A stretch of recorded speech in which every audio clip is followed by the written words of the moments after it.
टुकड़े दे दे बछड़ा पाला, सींग लगे तब मारन चला। अभी पाकिस्तान ने कुछ ऐसा निर्णय ले लिया था जो कि चीन के पूरे खिलाफ था, जिसके बाद जिनपिंग के ऑफिस के एक फोन कॉल से इमरान खान ने थर थर कांपते हुए सब चीज बदल डाला। यहाँ तक कि चीन के कारण अमेरिका से भी पंगे ले लिए। रातों रात तो मदद देने की बात हुई थी अमेरिका को, पर अब सब कुछ बदल रहा है, पूरा खेल बिगड़ रहा है। तो वहीं रूस ने तैनात कर दिए न्यूक्लियर बॉम्बर्स। क्या ये बॉम्बर्स इजराइल के लिए हैं? और आखिरकार पाकिस्तानी राष्ट्रपति ब्रह्मोस से इतना क्यों डर रहे हैं? क्या भारत पाकिस्तान पर ब्रह्मोस दाग सकता है? जानेंगे इन खबरों को विस्तार से। मैंने अपने पहले के वीडियो में भी ये कहा था, ये बंदा जब भी मुंह खोलता है भारत को मदद ही मदद मिलती है और भारत के लिए फायदा ही फायदा होता है। एक बार फिर कुरैशी ने भारत का बड़ा फायदा कराया है, क्योंकि कुरैशी ने पिछली बार सऊदी के प्रिंस को अपनी उलूल जुलूल बातों से गुस्सा दिला दिया था, तो इस बार सीधे कुरैशी ने जो बाइडेन से पंगा लिया है।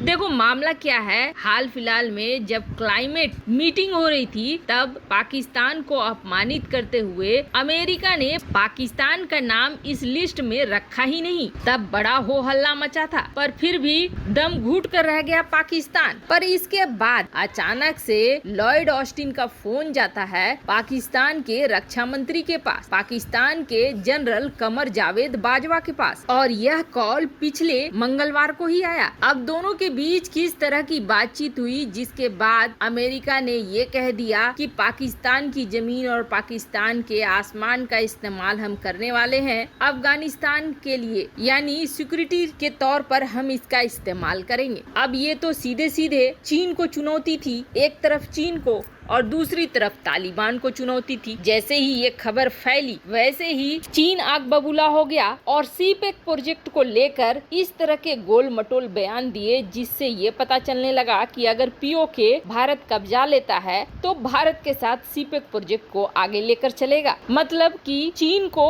पाकिस्तान को धमकाने वाली चीज। पर अब ये कहा जा रहा है कि जिनपिंग की ऑफिस से पहुंचा फोन इमरान खान के ऑफिस, जिसके बाद अब पाकिस्तान इस बात का खंडन करता हुआ नजर आ रहा है। पाकिस्तान कह रहा है कि हमने ऐसा कुछ भी वादा अमेरिका के साथ नहीं किया है और हमारे यहाँ कोई भी बेस नहीं है जो अमेरिकन इस्तेमाल करेंगे। अब पाकिस्तान को डर ये लग रहा है कि चीन के साथ भी रिश्ते खराब हो जाएंगे और तालिबान के साथ भी रिश्ते खराब हो जाएंगे। ऐसे में अपने रिश्ते को बचाने के लिए वह ये नकारने लगा है। अब इस मौके पर कुरैशी भी आ गए सामने और जैसी उनकी बोली है, उनका मुंह खुलने से तो गंध ही बाहर निकलता है। उन्होंने ये कह दिया कि अमेरिका अच्छे रिश्ते बना रहा है भारत के साथ, रिश्तों को नया कर रहा है, कई तरह के डील कर रहा है और पाकिस्तान की कोई मदद नहीं कर रहा है। पाकिस्तान में न तो इन्वेस्टमेंट कर रहा है, न तो पाकिस्तान के साथ कोई बातचीत कर रहा है और न कोई द्विपक्षीय रिश्ता बना रहा है पाकिस्तान के साथ। बस क्या होता है, सिर्फ अमेरिका अफगानिस्तान अफगानिस्तान अफगानिस्तान बोलता है। इससे हमें क्या फायदा, हमारे रिश्ते कहाँ मजबूत हो रहे हैं। हमने तो पहले ही अमेरिका से कहा था, तुम अगर हमारा साथ छोड़ोगे कोई और आएगा। अमेरिका की जगह अब चीन आ गया है। उसके बाद वो यहाँ नहीं रुके, उन्होंने ये कहा कि जो बाइडेन को इतिहास के हैंगओवर से बाहर आ जाना चाहिए। अब पाकिस्तान पूरी तरीके से बदल गया है। देखो इसी तरह का कुछ उन्होंने धमकाया था सऊदी अरब को, जिसका असर देखने को मिल गया था और अब एक बार धमकाया है बाइडेन को।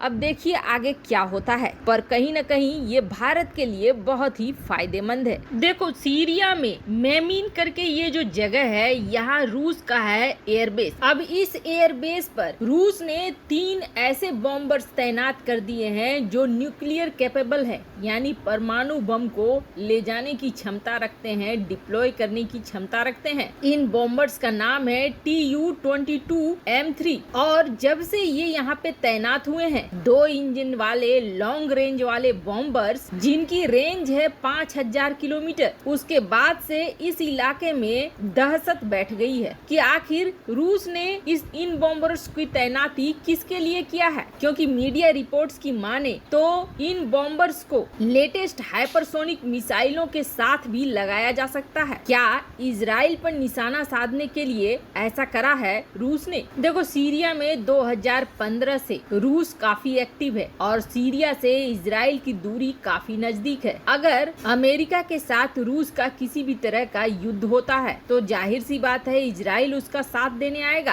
कहीं न कहीं ये एक बड़ा कारण है जिसकी वजह से इस इलाके में रूस अपने परमाणु बॉम्बर्स की तैनाती कर रहा है, ताकि हालात अगर खराब होते हैं तो वो कई मोर्चों पर लड़ सके। आपने हाल फिलहाल में देखा भी होगा, जब इजराइल और फिलिस्तीन की लड़ाई चल रही थी तब रूस ने सीधे सीधे इजराइल को धमका भी दिया था कि अगर आपने लड़ाई बंद नहीं की और इस क्षेत्र में शांति स्थापित नहीं करी तो हमारा आपके साथ युद्ध हो जाएगा। वो इसी बेस को बचाने के चक्कर में रूस ने कहा था। 2014 के बाद भारत की नीतियों में बड़ा बदलाव आया है और भारत की न सिर्फ विदेश नीति बदली है बल्कि भारतीय सेना और भारतीय हथियार भी बदलने लगे हैं और इसका असर भी देखने को मिलने लगा है। खास करके पड़ोसी पाकिस्तान और चीन दोनों में ही इसका असर देखने को मिल रहा है। पाकिस्तान ने जहां डर से हथियारों की खरीद बढ़ा दी है तो वहीं अब उनके राष्ट्रपति का डर निकल कर सामने आ रहा है। पाकिस्तानी राष्ट्रपति आरिफ अलवी को भारत के